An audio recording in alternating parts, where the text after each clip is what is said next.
Thank you. So I think in the area of introduction, I will not say much.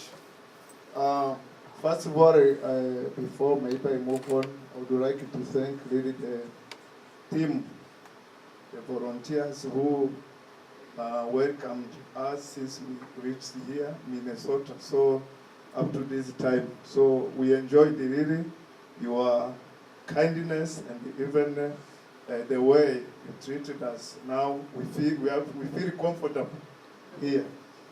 Yeah, and that is why also I just get this opportunity because we were able to interact, to know one another, and to share much about life here, and also the way forward as we are here. So I'm married with 3 children, only one wife.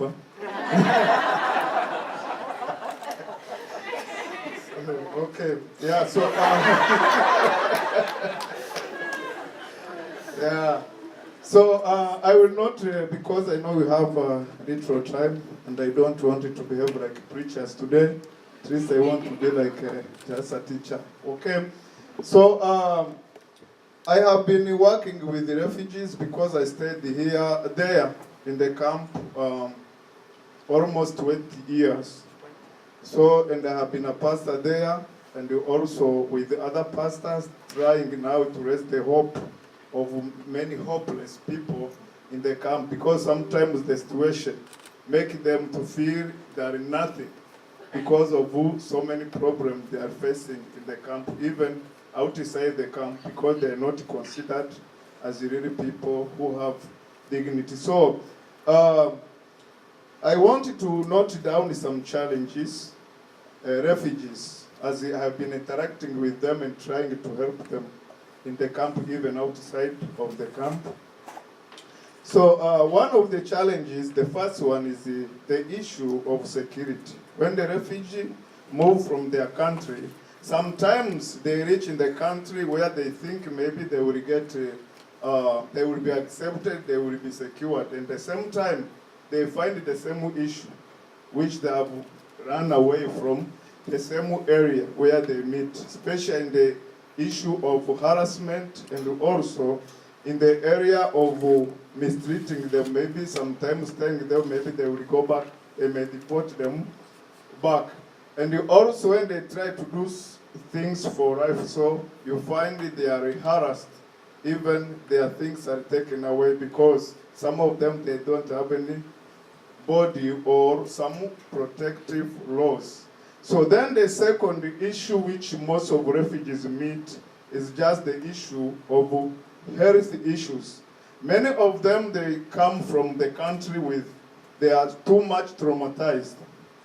And the others also, they are very sick in the camp with the different kind of diseases. So because there is no enough facilities, and sometimes even the finance, because the refugees are too many, even some NGOs are not able to really help them in the issue of health.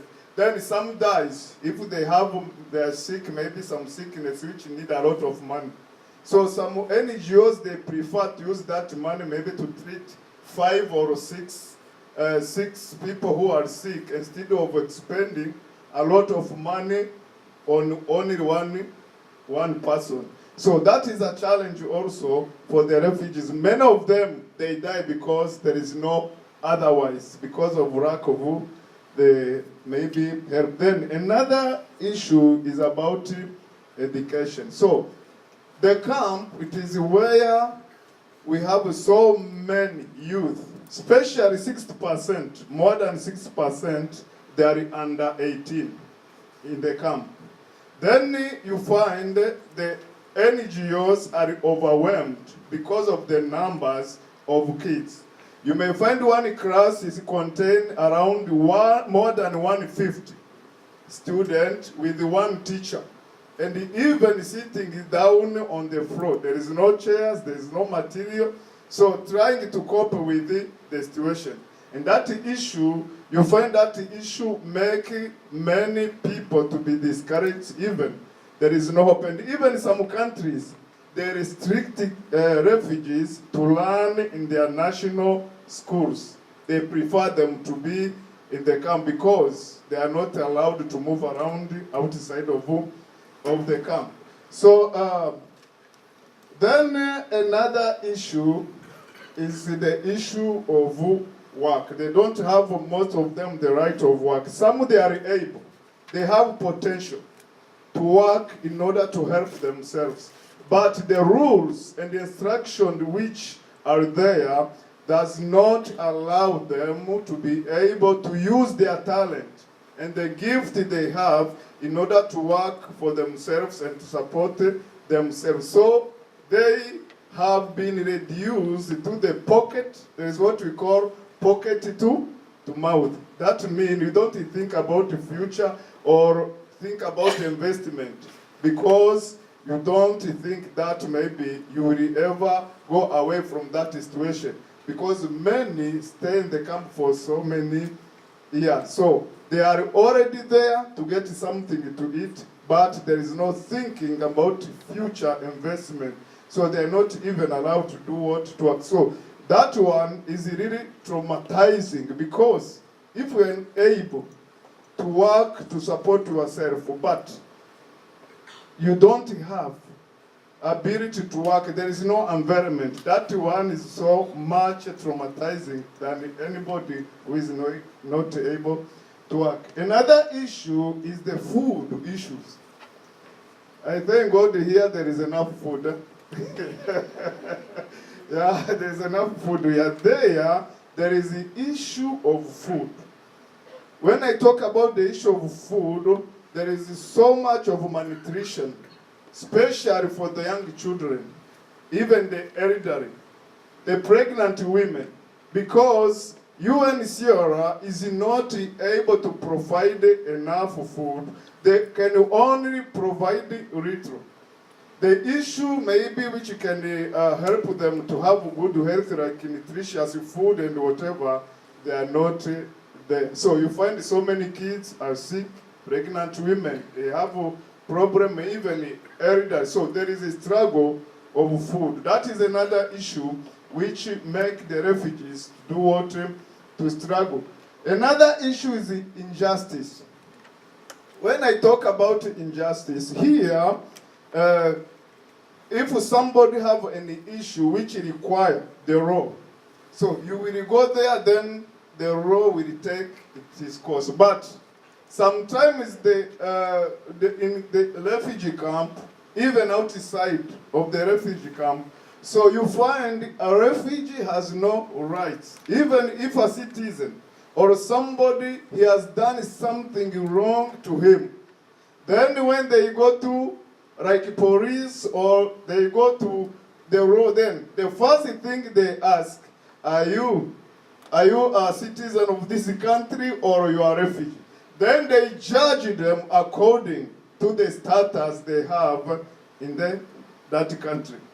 I'm talking about Africa, where I have been refugee in several camps. So then you find always a refugee stay in fear, is reduced most of the time as he think as nothing because he doesn't have any say where is this thing. So there is the issue of injustice. So all these things make a refugee to feel hopeless, and he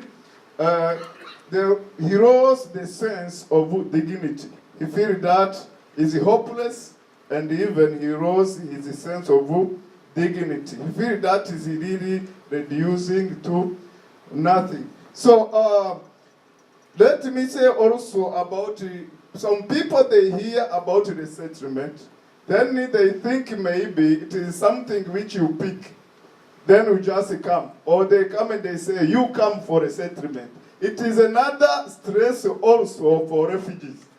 So after all what I've said, let me give you a short, just a testimony of I myself, before I get here to US, what happened. First of all, I reached in the camp. I arrived in the camp in 1997, December. Then for me to get refugee status with UNHCR, It took me 3 years. So I stayed 3 years without a refugee status up to 2000. Since 1997 up to 2000. Then I stayed there. Then in 2002. So they assessed my situation. Then they discovered that I need to be assessed for resettlement. Then I was assessed in 2002. Then my case, they handed it to Australian embassy. So unfortunately, Australia, they needed only few. Then I did not get it through. So then in 2008, after 6 years, so they reconsidered again my case. Then they called me for interview. So I did several interviews. I cannot even count the number. They called me to go for interview. That is UNHCR, not yet UN government, US government. That is UNHCR. So I did interview from 2009, 2008, 2009, 2010, interview again, recessing again. Then I was approved in 2015 by UNHCR that my case should be submitted to US government to be considered as for resettlement. So after 7 years doing interview with the UNHCR, assessing and researching again. Then in 2005, I think was 2005. Okay, 2005 March. This is when UNHCR informed me that my case was submitted to US government. Then I should wait for interview. I should wait again to be vetted if I am qualified again to go to US. So that was a new start again. Then July 2000 and July 2000, okay, 2005, then I was called by US officials for interview. So I did interview in July, then I did again interview in September. Then I did interview in November. So then they give me what we call pending. They did not give me any answer. So I stayed again for 7 months waiting the answer from US government because they have so many processes. They check the issue of security. They ask you your email. They ask you your phone number since the time you are able to have a phone. They ask you so many things. They go and check whatever you have been communicating since you become a refugee or since you just hold a phone. All those things then. That process took 7 months for them to answer me that I am now accepted to come here to US. Then after that, they send me a letter for approval. Then after I was now approved that I will come to US, then there is a next process also, the medical issue. I had to pass it through also screening with the REM or concerning the medical issue before I can travel to UNHCR. That one also take around, it started in March 2006. Then I was now, I finished all that process in September 12. That is when I reached here in the US. So all the process with the UNHCR and the US government and the REM for resettlement, it took 14 good years for me to be here. So that is why really there is enough vetting. There is enough I don't know if there is anybody who is vetted in this world as a refugee before he can be given an opportunity to come here. So therefore, that is what it means to be a refugee, as I have just said. It is not easy for somebody to believe a refugee sometimes. It takes God's heart so that he may believe and trust a refugee sometimes. But refugees are people, okay? And they are good. So, like me. How do you see me? Okay, yeah. So, lastly, let me say what it means when somebody has passed all that stressful journey and he is now told that you are flying to US or to a new country for resettlement. With all that time of hopelessness, so everybody come with a very high level of expectation. So what are some of the things which people expect when they are flying to US 1? So because of they expect that their dignity is going to be restored. They are going also to be considered as important in the country where they are taken to. So they expect they are going to get security in the country where they are going. So they expect their health care, they will be taken care, because sometimes we do say, sometimes when you are there, you think you are healthy.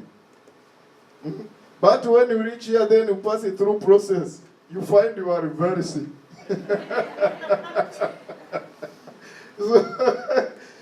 But while you are there, you could not realize that you have really some health problem. But when you reach here, then they take you through all checkups, whatever. You find you are almost dying unknowingly. So we thank this country also because of the good job which they are doing. And we believe God whom we worship, He will keep on touching the leaders to do the great job for us together with the citizens of this country to be great. So then, in the mind of refugees who are settled, they have one thing in mind, that they are going to be accepted. Resettlement means acceptance through the new community which you are going to be resettled. So resettlement means the sense of belonging, because many they have been rejected in so many places. But when they get resettlement, their mind is telling them, you are going to belong to a new community, which is going to accept you and even to become like a family, the new community. Then resettlement means freedom. Freedom of worship, freedom of work, freedom of expression, and freedom of expectation, and freedom of movement. You know, refugee camp is an open prison.